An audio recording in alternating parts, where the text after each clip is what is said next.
Поворотчик вперед и сразу же назад.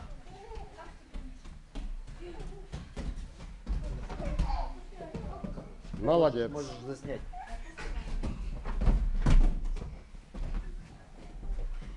Эта процедура как называется? Хиджаба. Кровопускание. Повышает иммунитет? Да.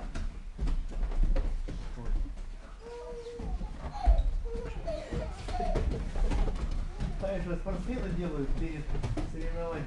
Веревку утащил, получается кровь высасывает. Называется хиджаба. Да, банки есть.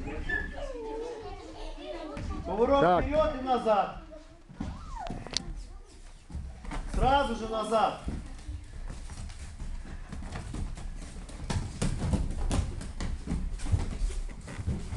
Нет, с этого выбегает один человек, стороны стой, один человек. А то вы травму получите.